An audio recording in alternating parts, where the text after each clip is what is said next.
Salut fraților, sunt Greyfoot și azi o să vă arăt cât de coerent vorbesc helperii. Am pus eu o întrebare ceva gen aceasta. Da, poate. Și a zis, mi-a închis best one conversația și a zis motiv fi ami explicit. A vrut să zică îmi. Fi mai, pardon. Mai, da, de la mai până la ami. Uitați. Asta e corect. Mai e corect și ami. Ami, serios? Ami?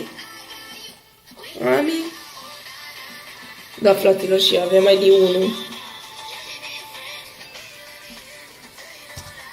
Ami.